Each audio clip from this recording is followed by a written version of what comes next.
السلام عليكم.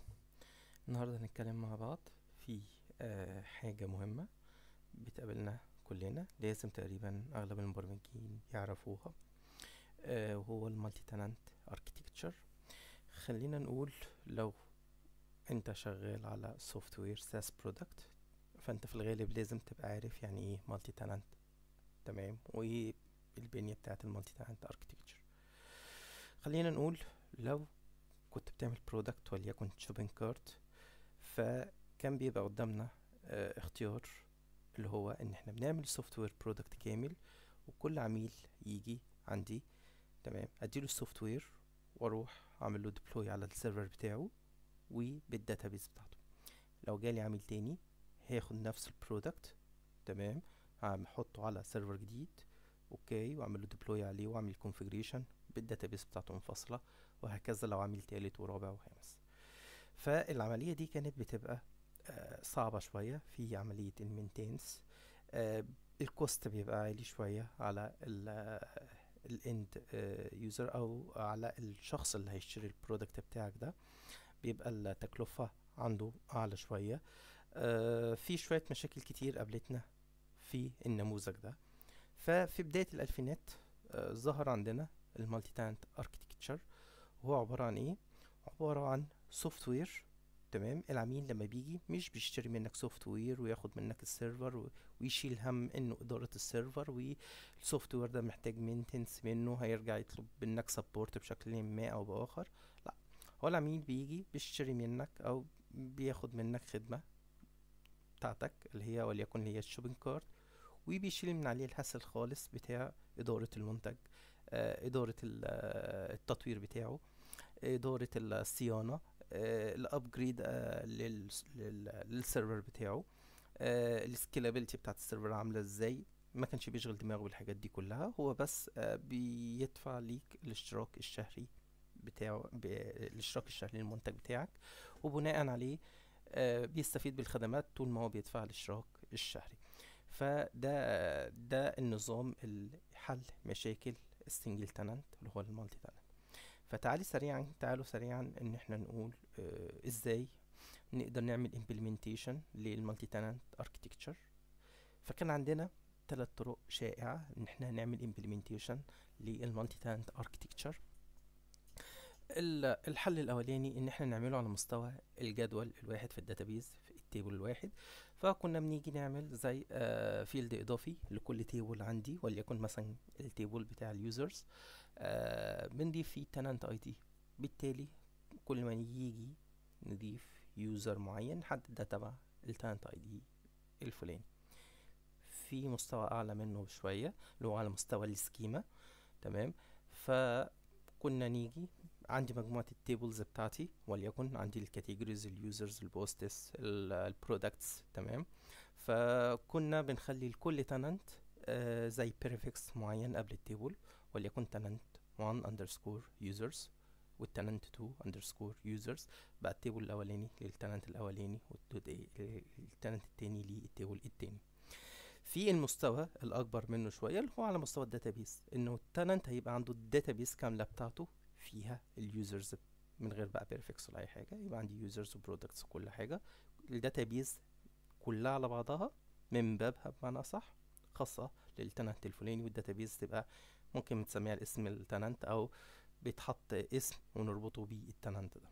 طيب، هو بناء على ايه كنت هختار ان انا هشتغل بالابروتش بتاع التيبلز او السكيم بتاع التيبل، اللي هو ان احنا نحط فيه تالنت اندرسكور اي دي مثلا، ولا السكيم اللي هنحط فيه البريفكس قبل اي اسم تيبل، وبناء عليه ان هو كل مجموعة تيبلز ببريفكس واحد ده التالنت واحد، او هختار ان انا هشتغل داتابيز واحدة لكل تالنت لوحده. وده احنا بيبقى عندنا شوية معايير معينة، زي عدد التالنتس عندي هيبقى قد ايه، المستوى بتاع الايزوليشن للداتا هتبقى عامل ازاي، الايزوليشن اللي انا عايزه على مستوى الداتابيز، تمام، السكيلابيلتي اللي انا محتاجها، مدى التعقيد اللي هيبقى في البرمجة في ساعتها، او الاوبشنز المتاحة في البرمجة محتاجها تبقى عاملة ازاي. فسريعا تعالوا نتكلم شوية الاول عن الفرق ما بين السنجل تاننت والمالتي تاننت اركتكتشر، الفرق ما بينهم سريعا في الجدول اللي قدامنا ده. على مستوى الريسورسز المتاحة، احنا بنحتاج للسنجل تنانت، هو محتاج ديديكيتد سورس، عايز سيرفر كامل، الرامات بتاعته، الهارد بتاعه، كل حاجة بتاعته 100%. انما في المالتي تنانت هي الريسورسز بتبقى شيرد، عندي سيرفر واحد كبير وبقسم التنانت كلهم بيشير بيشير ما بينهم من بعضهم الريسورسز بتاعة السيرفر. طيب على مستوى السكيلابيليتي، السكيلابيليتي عشان نقدر نسكيل البروجكت اللي هو السنجل تنانت، انا محتاج اضيف مع سيرفرات اضافيه، او هضيف ريسورسز اضافيه على السيرفر بتاعتي، على السيرفرات بتاعتي. تمام. لكن على مستوى المالتي تنانت الموضوع بيبقى اسهل، ان انا اقدر اعمل سكيل اب او سكيل داون للمالتي تنانت. تمام. طيب بالنسبه للكوست، الكوست طبعا هتبقى في سنجل تنانت اعلى. ليه؟ لان كده بتتكلم في ديديكيتد ريسورسز كامله ليك. تمام. طب في المالتي تنانت لا، ليه؟ احنا بنشير ريسورسز، ساعات يبقى التنانت الاولاني واخد دلوقتي ريسورسز اعلى، بس بعد شويه هيقل، وكذلك التنانت رقم 2 هيعلى في وقت تاني، وهكذا. فالريسورسز بتبقى متاحه لكل التنانت، بيتشاركوا مع بعض في الريسورسز، فبالتالي هيبقى فيه الكوست اقل. طب في حاله بقى المينتينس بتاعتنا، سنجل تالنت بتبان عندنا مشكلة كبيرة أوي في حالة المينتينس. ليه؟ تخيل عندي اليوزر الأولاني عنده مشكلة، وليكن عندي مثلا عندي برودكت وفيه 10 عملاء بيستخدموها، فأنا محتاج في السنجل تالنت إن أنا كل سيرفر هخش عليه أعمل له ديبلوي للأبديتس بتاعتي. تمام. لو عندي باج معينة هخش أعالجها على الأولاني والتاني والتالت والرابع. طبعا هي في حلول كتيرة بقى إن احنا نبسط العملية دي، بس خلينا نقول العملية بتبقى أصعب في سنجل تالنت. إنما في مالتي تالنت أنا عندي كود بيز واحد بس، كود واحد بس، وشيرد لكل التالنت اللي عندي، فبالتالي هو التعديل في مكان واحد أو الإضافة في مكان واحد هتسمع مع كل التالنت. تمام. على مستوى الكاستمايزيشن بقى، هنا سنجل تالنت أفضل بكتير. ليه؟ لأن كل عميل أقدر أعمل الكاستمايزيشن بتاعه اللي هو عايزه بشكل مخصوص، مفيش مشكلة. إنما في مالتي تالنت الكاستمايزيشن بيبقى صعب شويتين تلاتة. تمام. ليه؟ لانه هو كود الكود واحد على كل التنانتس اللي عندي. طيب ايه هي مميزات المالتي تنانتس؟ قلنا احنا من الجدول اللي فات انه بيقلل الكوست بالنسبه للعملاء عندنا، السكيلابيلتي بتاعته نقدر نسكيل بشكل افضل، بنبقى اسرع ان احنا نعمل عليه ديبلوي او نقدم الابديتس لكل العملاء عندنا. عمليه الصيانه بتبقى اسهل بكتير. بيزود الكفاءه بتاعه البروجكت، او زياده الكفاءه بالنسبه لينا احنا كشركه، ان احنا نقدر نبيع اكتر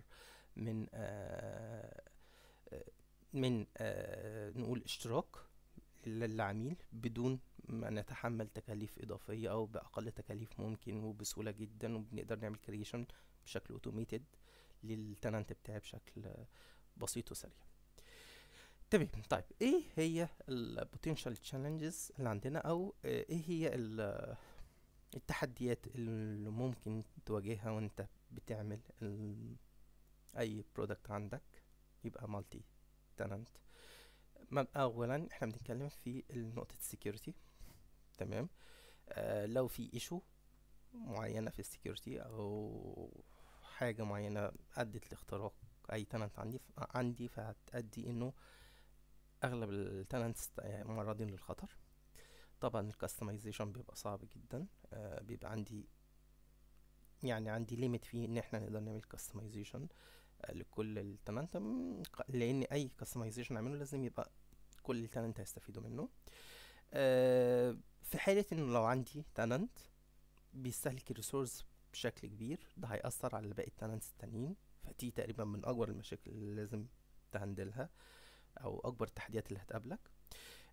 لو حصل انه السيستم بتاعك حصل له عطل، فده هيأثر على كل التنانتس، على عكس سنجل تنانت لو سيرفر وقع عند حد، بقية التنانت التانيين او بقية العملاء التانيين مش هيتأثروا بحاجة. امتى نستخدم المالتي تنانسي؟ في حالة ان انا عندي سيستم او عندي سوفت وير بدور ان هو يسكيل بشكل سريع. بمعنى اصح انا بعمل سي ار ام، بعمل شوبينج كارت، بعمل اي حاجة عايز ابيعها بشكل كبير وبشكل موسع، بيع منها اشتراكات بدون ما افكر انه انا في كل عميل جديد انا هعمله ديبلوي او هعمله الكريشن بتاعه هيمشي ازاي. فلما بفكر في سوفت وير يسكيل بشكل بسرعة، فلازم يبقى الحل رقم واحد اللي بفكر فيه المالتي تنانسي. تاني حاجة لو بنفكر في الكوست للمالتي تنانسي أقل من السنجل تنانسي. لو بفكر ان انا طول الوقت هقدم ابديتس او هيحصل مينتينس، تمام، أو هعمل ديبلوي للبروجكت، فاكيد رقم واحد بالنسبه لي على العدد الكبير من التالنت، تمام، لازم افكر في المالتي تنانسي. لو هبيع البرودكت بتاعي كوايت ليبل وعايز ابيعه از سوفت وير، مش عايز ابيع السورس كود، فاكيد هو المالتي تنانسي. مؤخرا او نقول مؤخرا في اكتر من باكج نازله معانا في اللارافيل. الباكجات المتاحه حاليا هي عندنا سباتي، وعندنا اعتقد اسمها اللارافيل مالتي تنانسي. دول اشهر 2 باكج بيغطوا النقطه دي في المالتي تنانت اركيتكتشر بالنسبه للارافيل، وبيعتمدوا بيعطوا الابروتش. يعني السباتي او اللارافيل مالتي تنانت تقريبا، انا مش متذكر، هضيف ان شاء الله في البوست اللي هينزل، هضيف لينكات للباكجات دي. بيعتمدوا على الابروتش، في الغالب بيعتمدوا على الابروتش بتاع الداتابيز، المالتي تنانسي على الداتابيز او على مستوى التيبل. مستوى السكيما تقريبا انا ما شفتوش في السباتي، مش متاكد على الباكج التانية هل موجود فيها ولا لا، بس اكيد هرفق في على البوست اللي هينزل في الفيديو اللينكات بتاعت الباكجات دي عشان تقدروا تشوفوها وتشوفوا مميزاتها وعيوبها. لو في اي استفسار على حاجه انا معاكم ان شاء الله، هنتظر اسئلتكم او اقتراحاتكم للفيديوهات اللي جايه. شكرا لكم، السلام عليكم.